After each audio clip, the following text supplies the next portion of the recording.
السلام عليكم ورحمة الله وبركاته. أعوذ بالله من الشيطان الرجيم. بسم الله الرحمن الرحيم. الحمد لله رب العالمين والصلاة والسلام على أشرف الأنبياء والمرسلين وعلى آله وصحبه أجمعين. سبحانك لا علم لنا إلا ما علمتنا إنك أنت العليم وتب علينا إنك أنت التواب الرحيم. رب زدنا نافعا وفهما مستقيما وهداية صالحة. ولا قوة إلا بالله. لا حول ولا قوة إلا بالله. لا حول ولا قوة إلا بالله. لا حول ولا قوة إلا بالله. اللهم نعلم من نعرف به الأوامر والهم الملائكة المقربين واخرجنا من ظلمات الوهم وافتح علينا أبواب رحمتك وعلمنا أسرار رحمتك يا رب اشرح لنا صدرنا ويسر لنا واحلل عقدة من لساني يفقهوا قولي. قال الشيخ المصنع تعالى نفعنا بعلومه في الدارين.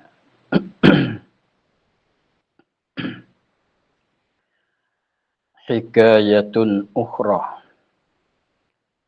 لما قربت وفاة أستاذي أبي منصور الماتريدي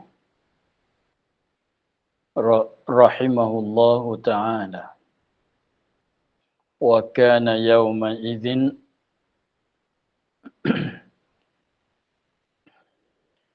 ابن 80 سنة، فمرض الشيخ فأمر أبا منصور أن يطلب عبدا بمثله سنا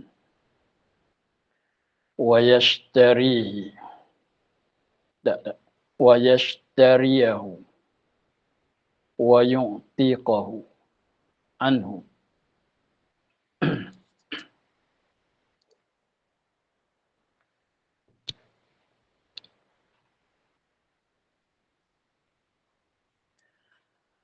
Hikayatun ukhra.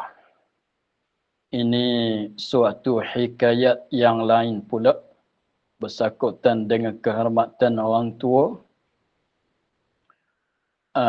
Apa ceritanya? Lamma qarubat wafatu Ustazi Abi Mansur Al-Maturidi. Tak kala hampir oleh wafat, dekat-dekat nak wafat. Lamma qarubat wafatu Ustazi Abi Mansur Al-Maturidi. Tak kala hampir oleh wafat guru bagi Abu Mansur Al-Maturidi. Abu Mansur Al-Maturidi rahimahullahu ta'ala. Dia sebagai pengasas mazhab Al-Maturidiyah. Kita dua kan dalam mazhab Ahlussunnah wal Jamaah dalam bab i'tiqadnya, mazhab Asy'ari dan mazhab Al-Maturidi. Wa kana yawma idzin ibna 80 sanah.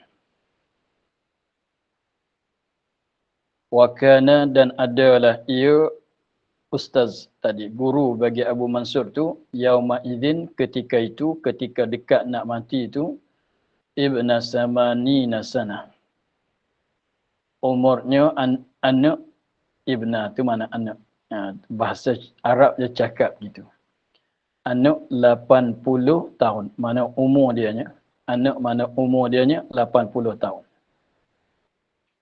Umur dia dah 80. Famarida syaikhu. Maka sakit, jatuh sakit. Maka sakit oleh guru bagi Abu Mansur tadi, ustaz tadi. Fa'amara Aba Mansur. Apabila dia jatuh sakit, dalam keadaan dia tu sakit, dia suruh Aba Mansur an yatluba 'abdan, bahawa mencari akan seorang hamba bimislihi, yang dengan seumpamanya, dengan seumpamu syekh tadi, sinan nisbah umur. Jadi apabila dia jatuh sakit, apabila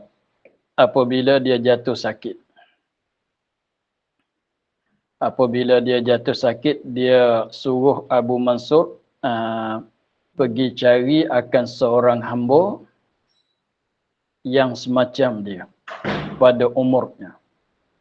Dia suruh Abu Mansur carikan seorang hamba yang seumur dengan dia. Wa yashtariyahu, dan beli akan hamba itu. Wa yu'tiquhu, dan memerdeka akan hamba itu. Anhu, ganti daripada dia. Mana merdeka ganti itu maknanya Abu Mansur yang merdeka tapi niat pahala kepada dia. Dia apabila dia jatuh sakit tu, dia nak merdekakan hamba seorang yang hamba tu yang umurnya sama dengan dia. Suruh Abu Mansur pergi ke kampung-kampung untuk nak carikan hamba itu. Dan apabila dapat, minta beli daripada tuan dia dan merdeka ganti. Merdeka ke hamba, ganti pada guru. Maknanya salah kata wakil lah. Lalu tu Abu Mansur apabila dapat arahan daripada gurunya begitu, fatalaba Abu Mansurin, maka tutup cari oleh Abu Mansur, carilah hamba yang umur lebih kurang guru dia umur 80 tadi. Fama wajada misla hadzal 'abdi, maka tak jumpa, tak dapat. Maka tiada dapat ya Abu Mansur misla hadzal 'abdi, hamba yang seumpama ini, hamba yang umur 80 tadi tu tak ada. Masuk kapung ke kapung, satu kawasan kepada satu kawasan untuk nak tanya siapa ada hamba umur 80, boleh nak jual, saya nak beli. Begitulah. Dia masuk kampung ke kampung untuk nak carikan hamba yang umur begitu. Faqalu, maka kata oleh mereka itu manusia, memanglah apabila dia nak kepada seorang hamba tu, dia tanya, masuk kampung ke kampung, tanya orang, tanyakan orang untuk nak dapatkan hamba. Masuk kampung, tanya, dalam kampung ni ada ke tidak hamba yang umur 80, saya nak beli. Masuk ke kampung lain pula, tanya, ada ke tidak di sini hamba yang umur 80, saya nak beli. Maka orang jawab begini kepada dia, kaifa tajidu 'abdan ibna samanina sanah, betapa macam mana tajidu nak dapat oleh engkau 'abdan ibna samanina sanatan, macam mana kau nak dapat seorang hamba yang umurnya 80 tahun.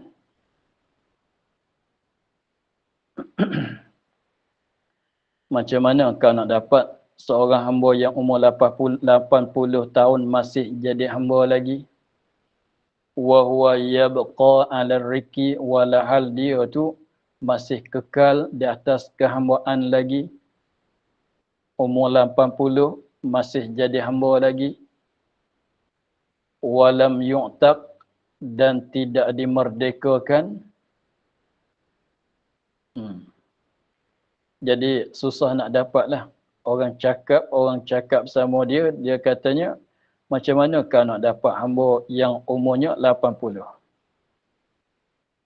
Masih jadi hamba lagi. Belum dapat dimerdekakan lagi.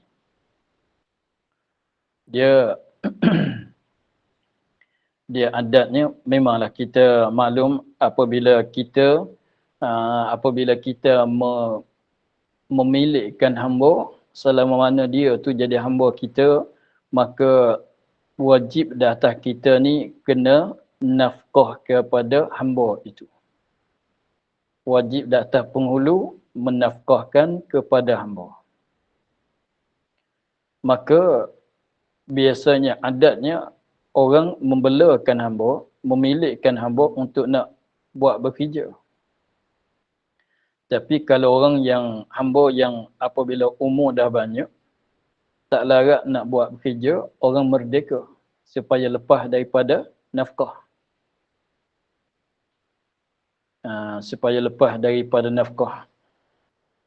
Kalau orang zaman dulu, dia bela lembu tu untuk nak buat bergala kan. Dia bela lembu untuk nak buat bergala. Tetapi apabila lembu tu dah tua, tak larat nak bergala, dia sembelih. Dia sembelih makan lah. Jadi kalau bela pun jenah cari upan pula, nak buat kerja atau boleh, upan kena bagi hari-hari. Begitu. Maka begitulah. Seolah katanya itu dibandingkan.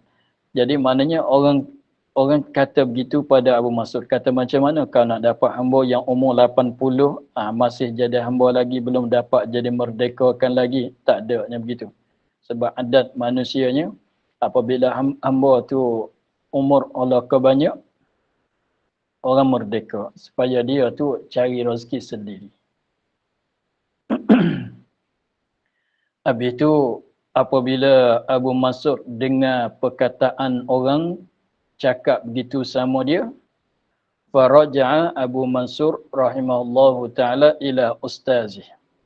Maka baliklah oleh Abu Mansur rahimahullah ila ustazih kepada gurunya. Abu Mansur pun balik sama guru dia. Fa akhbarahu, maka mukhabar memberitahu, mencerita oleh Abu Mansur akan gurunya an maqalatin nas, daripada perkataan manusia. Abu Mansur pun balik. Cari tak dapat, cari tak jumpa, tak dapat. Dengar orang katanya begitu, maka dia pun balik sama guru dia. Dia bagi tahu, kata orang bercakap begini.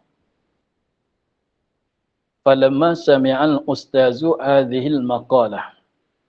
Maka tak kala dengar oleh ustaz tadi, guru tadi, akan ini perkataan hadhil maqalah, akan ini perkataan macam mana kau nak dapat hamba umur 80 masih jadi hamba lagi.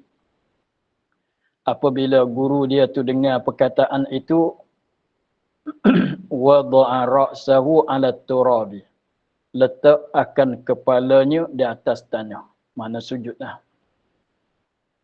Letak akan kepalanya di atas tanah. Di atas tanah. Mana sujud. Wa naja rabbahu, dan menajat ia akan Tuhannya, bercakap dengan Tuhan. Wa qala, dalam sujud dia, wa qala ilahi, wahai Tuhanku. Tu wahai Tuhanku. Innal makhluqa la yahtamilu karamah.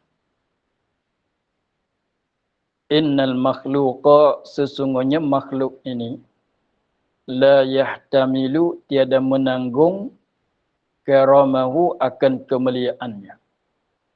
Idza balagha 'abduhu, apabila sampai oleh hambanya umur dia samani nasanatan, bi an yabqa, dengan bahawa kekal, ala riki, di atas kehambaan. Bal yu'tiku, bahkan memerdeka akan dia akan hamba. Jadi semua orangnya begitu. Kalau hamba dah umur banyak, mereka adatnya memerdekakan hamba. Jadi orang ramai manusia yang adat manusia yang memilikkan hamba, dia tidak menanggungkan kehormatan kepada orang tua. Apabila hamba dia tu umurnya banyak, mereka selalu memerdekakan hamba itu. Sebab hamba tu dah umur banyak. Jadi apabila umur hamba itu dah banyak, maka dimerdekakan hamba. dibebaskan hamba. Maka fa ana balagtu samanina sanatan. Fa ana balagtu samanina sanatan. Maka aku ini balagtu sampai ulaku samanina sanatan 80 tahun. Ya, aku sendiri ni umurnya dah sampai 80. Kalau hamba tu umur dah 80, dah tua tu dapat merdeka. Maka dia sendiri ni umur 80 juga. Dah banyak dah umurnya. Fakai fala tu'tikuni minan nar. Maka betapa tiada membebas oleh engkau, memerdeka oleh engkau, membebas oleh engkau akan daku minan nari daripada neraka. Hamba manusia apabila hamba dia umur banyak, dia bebaskan. Maka betapa kalau Allah tak membebaskan orang tua daripada neraka. Wa anta karimun jawadun. Walahal engkau yang amat mulia, jawadun yang amat pemurah, azimun yang amat besar, maha agung, ghafurun syakurun yang amat mengampun, syakurun yang amat balasan baik kepada hamba. Itu perkataan munajat oleh guru bagi Abu Mansur terhadap Allah Ta'ala. Fa'ataqahullahu, maka membebaslah apabila dia mati. Apabila dia mati itu Allah Ta'ala membebaskan dia. Fa'ataqahu, maka membebas akan dia oleh Allah daripada api neraka lah. Bihusni munajati, dengan keelokan munajat dia, cakapan dia pada masa sujud.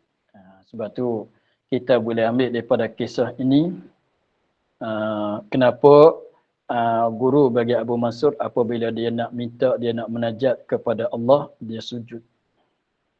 Sebab katanya kita ni dalam masa kita sujud, kita terlebih dekat kepada Allah.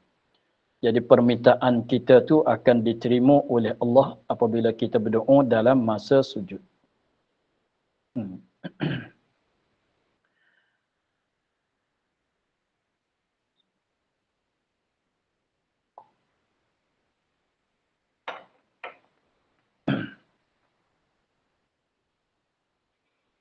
Al-Hadisul Rabi'u.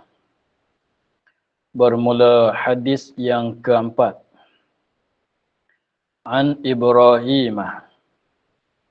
Hadis yang keempat ni diriwayat daripada Ibrahim. An Alqamah. Ibrahim riwayat daripada Alqamah. Jadi Ibrahim terima daripada timur riwayatan hadis daripada Alqamah. An Abdullah bin Mas'ud. Alqamah dia terimakan hadis ini, riwayatkan hadis ini daripada Abdullah bin Mas'ud, sahabat Nabi radhiyallahu taala anhum. Qala, kata ia Abdullah bin Mas'ud, qala Rasulullah sallallahu alaihi wasallam, bersabda oleh Rasulullah sallallahu alaihi wasallam, man ta'allama baban minal ilmi yantafi'u bihi fi akhiratihi wa dunyahu a'tahu Allahu khairan lahu min umri dunya 7,000 sanatin.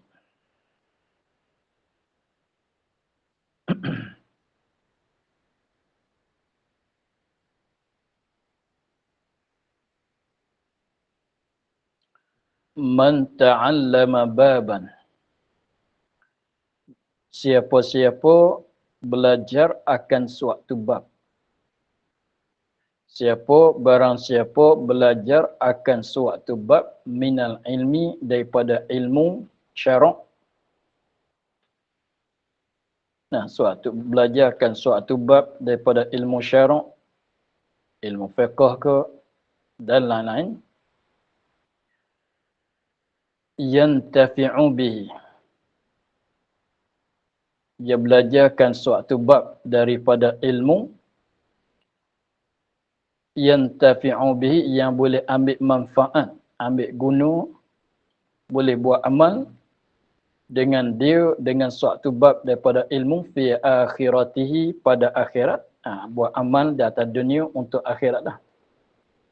Wa dunyahu, dan boleh ambil manfaat pada akhirat dan pada dunia.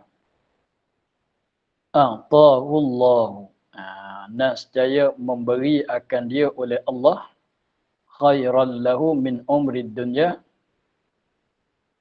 memberi akan dia oleh Allah akan kebajikan bagi dia daripada umur dunia, sab'ata alafi sanatin, 7,000 tahun. 7,000 tahun. Siyamu nahariha wa qiyamul layaliha. Tak ada. Siyama nahariha, puasa pada siangnya, siang bagi 7,000 tahun. Dan qiyam pada malamnya, wa qiyamal layaliha, dan qiyam buat amal ibadat pada waktu malam baginya 7,000 tahun. Makbulan, diterimakan. Kebajikan tu diterimakan, ghaira mardudin, tidak ditolakkan. Jadi maksudnya, siapa-siapa yang belajarkan suatu bab daripada ilmu, maka suatu bab daripada ilmu tu dia boleh digunakan dengan ilmu itu pada akhirat, untuk akhirat dan untuk dunia. Contohnya, kita belajarkan hari ini satu bab apa dia? Bab kematian. Artinya bab wujud masalah, bab kidam masalah. Tentu boleh ambil faedah, kita boleh beraktikad dengan aktikad yang betul. Maka usaha belajar itu, perbuatan belajar itu, amalan belajar itu, Allah Ta'ala bagi pahala kepada dia macam orang puasa pada waktu siang dan qiyamul lail pada waktu malam sepanjang masa 70,000 tahun. Jadi nak cerita katanya, belajarkan suatu bab daripada ilmu, belajarkan suatu bab, suatu tajuk daripada ilmu, tak kiralah belajar bab fiqh ke, bab tasawuf ke, ataunya bab akidah ke, satu bab saja, bukan satu ilmu. Bab wujud saja, bab kidam saja, bab solat saja. Maka belajarkan satu bab tu, Allah Ta'ala bagi pahala kepada dia sebanyak mana? Allah Ta'ala bagi pahala kepada dia sebanyak mana? Sebanyak ni. Puasa waktu siang. Siang hari dia puasa. Malam dia qiyamul lail. Dalam masa 77,000 tahun. Kiralah. Kalau puasa, kena puasa, belajar satu bab tu, kalau kira puasa tu kena nak sama pahala tu, kalau kira puasa sunat tu kena puasa 7,000 tahun, dan qiyamul lail 7,000 tahun. Jadi pahala amalan belajar tu diterimakan oleh Allah dan tidak ditolakkan oleh Allah. Jadi belajarkan dengan satu bab sama dengan puasa siang, qiyamul lail, waktu malam 7,000 tahun. Tu sangat, nak cerita katanya, besar sangat pahala yang Allah Ta'ala bagi kepada orang yang belajar ilmu syarak. Usaha belajar. Tapi belajar sehingga dia boleh guna untuk dunia dan akhirat.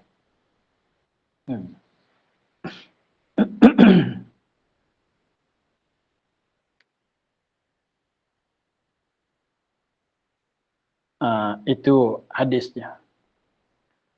Maka satu lagi. An Ibrahim an Alqamah an Abdullah radhiyallahu anhu. Daripada satu hadis pula diriwayat daripada Ibrahim yang sama tadi ya. Daripada Alqamah, Ibrahim riwayat daripada Alqamah, mana terimakan hadis daripada Alqamah. Alqamah tu terimakan hadis, riwayatkan hadis dengar daripada Abdullah radhiyallahu anhu, Abdullah bin Mas'ud lah. Orang sama dengan tadi. Qala, kata Abdullah, qala Rasulullah sallallahu alaihi wasallam. Satu hadis lagi ya. Qiraatul Qur'ani.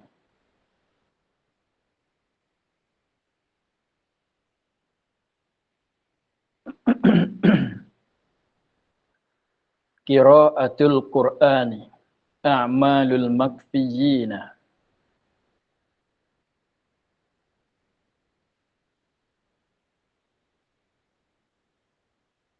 Wassalatu a'malul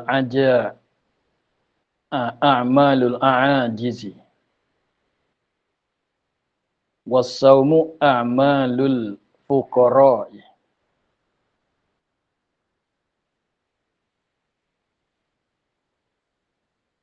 Wattasbihu a'malun nisa'i.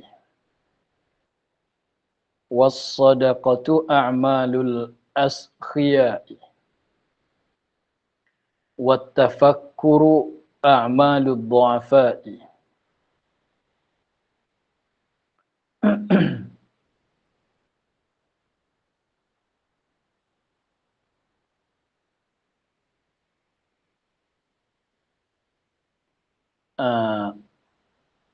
Tengok hadisnya sabda Nabi, qiraatul Qur'ani, bacaan Quran itu. Bacaan Quran tu a'malul makfiyin. Amal ialah bacaan Quran itu amalan ibadat bagi orang yang ditegahkan.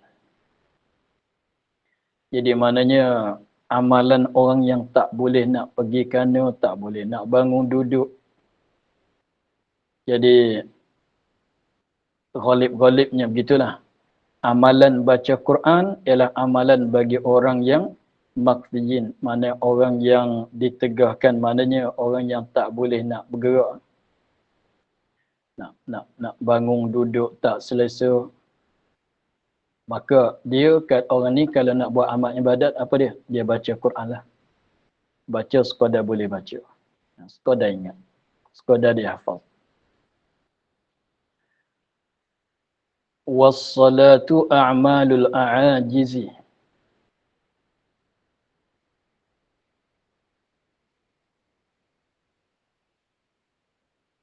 Wassalatu dan bermula salat itu, dan salat itu amalan orang-orang yang lemah.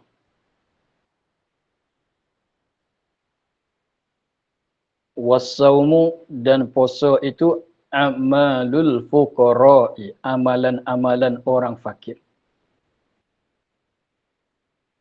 Memang orang fakir nak sedekah tak mampu.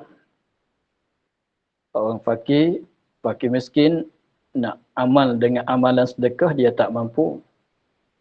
Jadi amalan yang paling sesuai ya, untuk orang fakirnya ialah puasa. Jadi amalan yang sesuai dengan orang yang lemah tu ialah sembahyang. Tengok. Wattasbihu a'malun nisa. Dan tasbih tu amalan bagi orang perempuan. Jadi amalan yang sesuai dengan orang perempuan tu ialah tasbih. Wassadaqatu a'malul askhiya'i. Dan sedekah ini amalan bagi orang kaya. Begitulah. Ini bukan wajib. Nak cerita katanya biasanya orang kaya amalannya lebih kepada sedekah.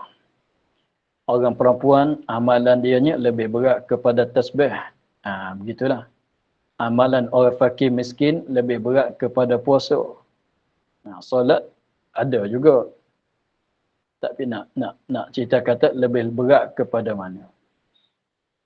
Contohnya orang fakir ni, jadi amalan sedekah kuranglah dia. Amalan sedekah kuranglah dia. Tapi amalan yang paling banyak yang ada pada dianya biasanya puasa lah. Orang kaya puasa jaranglah, kuranglah sikit. Kebanyakan amalan dianya apa dah? Sedekah. Bukan tak ada amalan lain. Wattafakkuru, dan berfikir pada makhluk Allah untuk nak mengenalkan keesaan Allah. A'malul du'afa'i, amalan orang dhaif.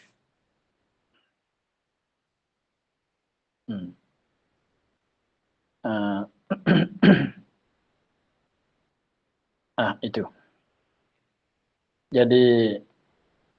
Jadi apa dia? Bacaan Quran, jadi amalan-amalan tadi, baca Quran, apa dia amalan tadi yang dia sebut? Baca Quran, solat, qiraatul Quran, solat, saum, puasa, tasbih, sedekah, tafakkur. Semuanya bagai-bagai ibadat. Itu bagai ibadat. Setengah daripada ibadatnya baca Quran. Setengah daripada ibadatnya bersolat. Setengah daripada puasa, setengah pada ibadatnya puasa. Setengah pada bagai ibadatnya tasbih. Setengah daripada bagai ibadatnya sedekah. Setengah daripada bagai ibadatnya at-tafakkur, berfikir, merenung pada kejadian Allah. Lepas tu amalan-amalan yang disebut tadi ada orang-orang yang tertentu.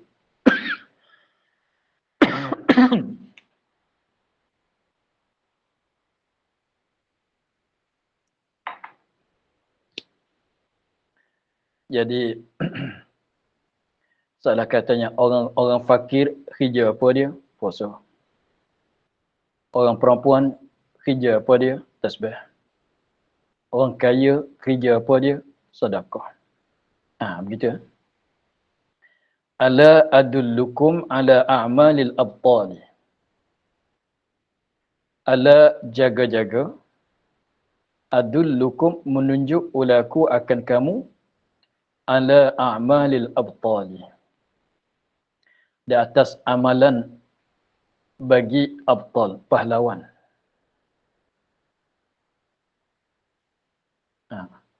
Amalan bagi pahlawan tu apa dia? Qila ya Rasulullah. Dikatakan, sahabat kata, ya Rasulullah, wahai Rasulullah, wa ma a'malul abtali, dan apakah amalan bagi pahlawan?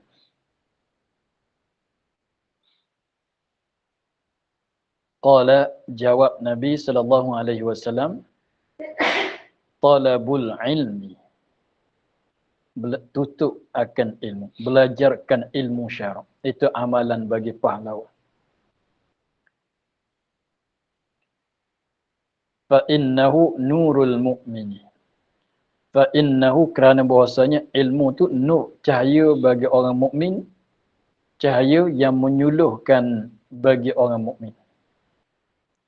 Cahaya yang menyuluhkan, yang mencerahkan orang mukmin untuk nak berjalan di atas dunia dan untuk akhirat. Fa innal ilma nurul mu'mini. Cahaya, nur, cahaya bagi orang mukmin. Fid dunya wal akhirah, pada dunia dan akhirat. Jadi cahaya bagi orang mukmin maknanya orang mukmin nak amalkan dengan amalan dunia mesti berilmu.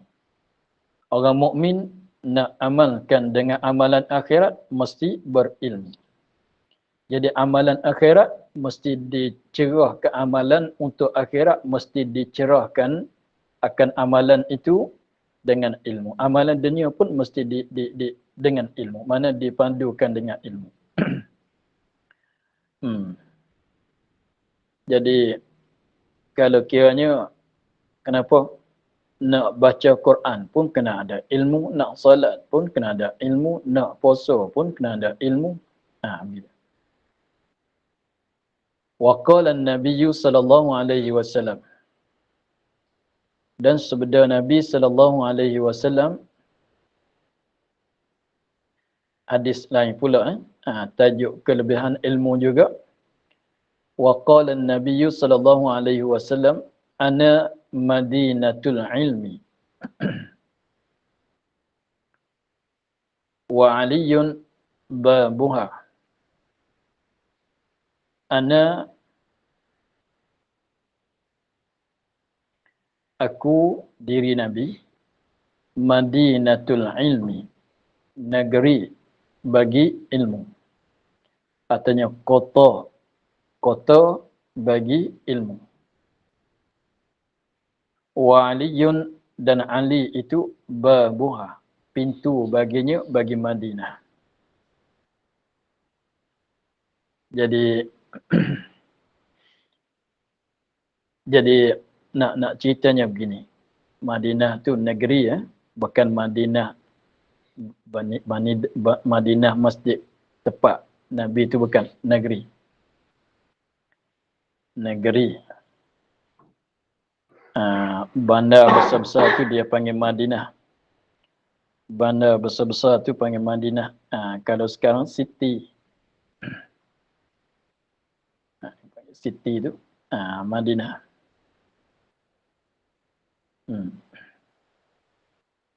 Macam Shah Alam tu boleh panggil Madinah. Negeri. Tempat bandar besar-besar dia boleh panggil Madinah. Bukan Madinah, negeri Madinah kat Mekah tu, Saudi tu bukan Madinah tu. Itu pun Madinah jugalah. Tapi maksud Madinah tu maknanya negeri. Bandar lah. Dia ada kampung, negeri, dia ada panggil begitu. Kampung, bandar. Bandar tu kalau bandar yang besar-besar panggil Madinah.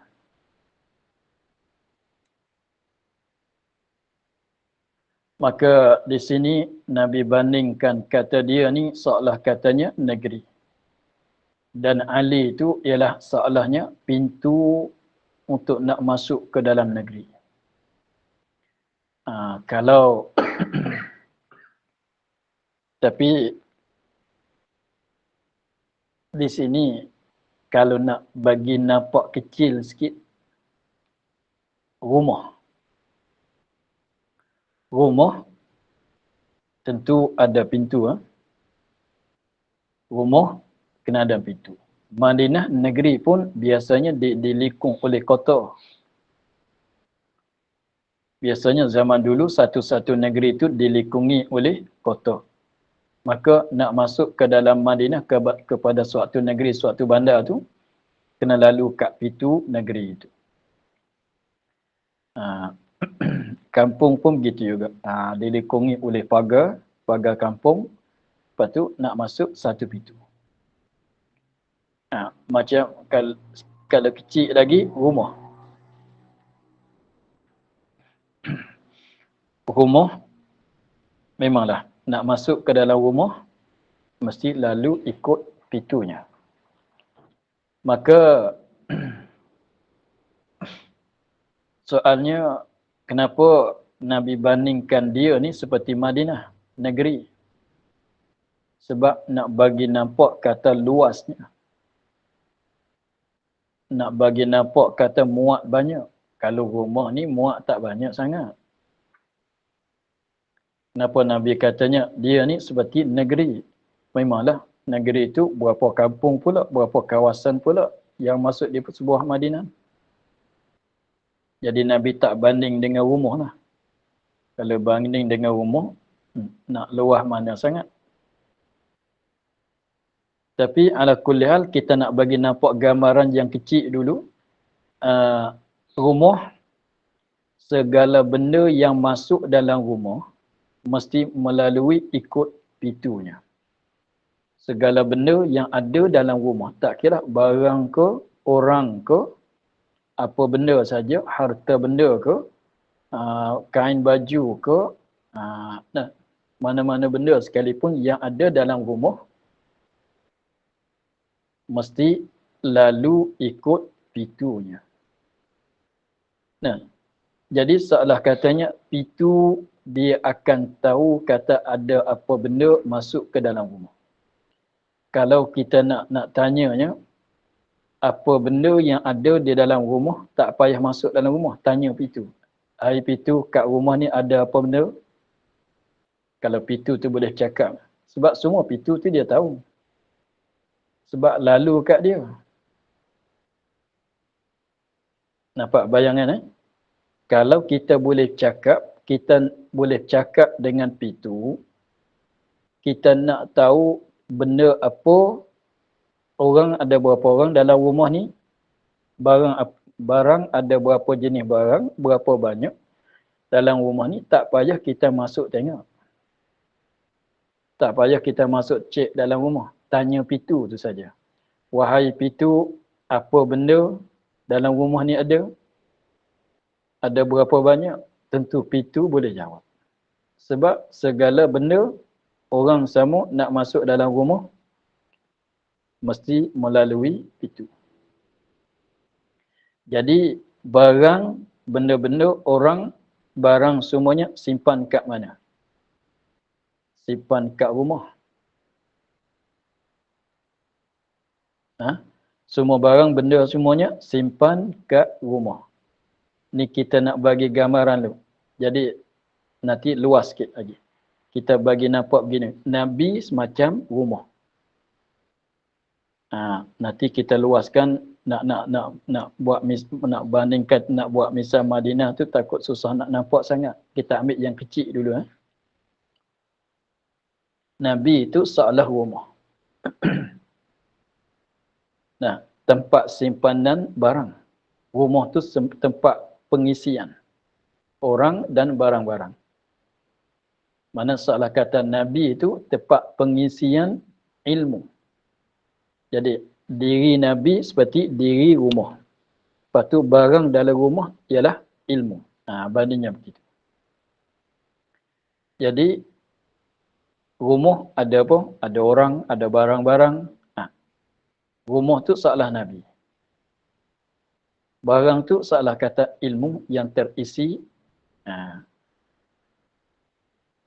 Maka jadi ilmu simpan kat mana? Barang simpan kat mana? Simpan dalam rumah. Orang pun duduk kat mana? Duduk kat dalam rumah. Tapi setiap barang yang nak simpan dalam rumah, orang yang nak masuk dalam rumah mesti melalui pintu. Jadi pintu itu dia akan tahu ke semua dengan benda yang ada di dalam rumah. Maknanya ilmu itu simpan di mana? Di dalam dada Nabi. Lepas tu nak cerita katanya ilmu simpan di dalam dada Nabi. Tapi ilmu yang disimpan di dalam dada Nabi itu ditahu oleh Sayyidina Ali kesemuanya. Sebab Sayyidina Ali itu pintu. Benda nak simpan, nak masuk simpan dalam rumah, pintu mesti tahu. Sebab itulah, nak tahu, tanya pintu lah. Gitu. Itu kalau dalam rumah, besar pada rumah tu, kampung, besar pada kampung, negeri, gitulah. Maka sebenarnya lebih kurang gambaran tu rumah dengan negeri, cumanya nak bagi tahu katanya kenapa Nabi tak banding dengan rumah. Nabi banding dengan Madinah, nak bagi tahu katanya luas ilmu Nabi. Banyak sebab dalam rumah ni tak banyak benda, tak macam kalau kita katanya dalam sebuah rumah ada berapa orang? Biasanya 5 orang, 10 orang, kalau ramai pun tak jarang nak sampai 20 orang. Tapi kalau dalam sebuah negeri beratus-ratus ribu orang. Beratus-ratus ribu orang, beratus ribu-ribu benda. Tengok kalau sebuah rumah kereta ada berapa buah? Tapi kalau satu negeri berapa ratus ribu buah kereta mutu, begitulah. Sebab tu Nabi banding dengan Madinah untuk nak gambarkan besar, banyak ilmu kat Nabi. Maka Sayyidina Ali itu seperti pintu. Sayyidina Ali itu dibandingkan oleh Nabi, katanya Sayyidina Ali itu pintu. Jadi kalau banding dengan pintu, maknanya benda nak masuk dalam negeri, dalam rumah, kena melalui pintu. Jadi pintu tu tahu ke semua. Anak-anak cerita katanya, apa dia? Itu ilmu tu yang diturun daripada Allah tersimpan di dalam dada Nabi. Yang mempunyai ilmu yang sebenarnya, Nabi lah. Yang mengandungikan ilmu tu, Nabi lah. Tapi nak bandingnya, Sayyidina Ali tu macam pintu. Maknanya, apa kebanyakannya ilmu yang ada dalam dada Nabi itu ditahu juga. Apa yang Nabi tahu, Sayyidina Ali pun tahu. Apa ilmu yang ditahu oleh Nabi, Sayyidina Ali pun tahu. Tapi sama banyak ke ilmu Sayyidina Ali dengan ilmu Nabi? Memang tak boleh nak banding. Sebab ni kita gambarkan kita apabila kita bawa barang masuk ke dalam rumah. Masuk dalam rumah, pintu dia tahu takbir. Kalau kita bawa, kita masuk, pintu dia tahu ke tidak? Katanya dalam poket tu ada beg, dalam beg tu ada duit. Duit tu ada berapa banyak?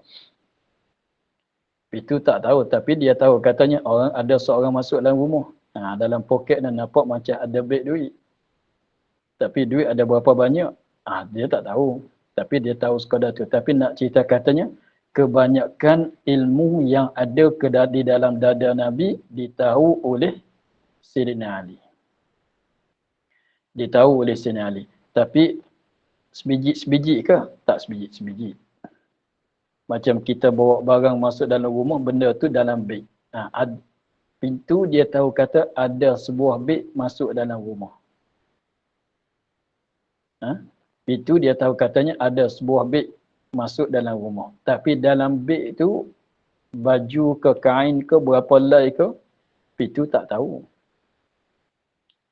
Tu maknanya, tapi nak cerita katanya, kebanyakan tu dia tahu. Itu nak banding katanya, Sayyidina Ali tu banyaklah ilmu dia sebab dibandingkan seperti pintu.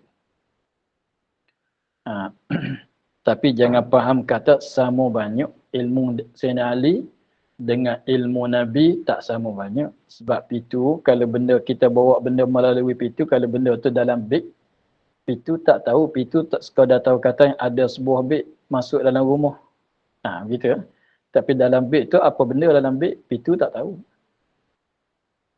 Begitu. Jadi, tapi banyak yang dia tahu. Tapi tak tahu macam tuan rumah. Begitulah.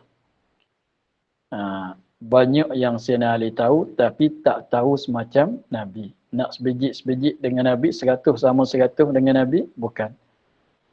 Tapi kebanyakan lebih tahu daripada orang lain. Sayyidina Ali lebih tahu, lebih banyak ilmu daripada sahabat-sahabat yang lain.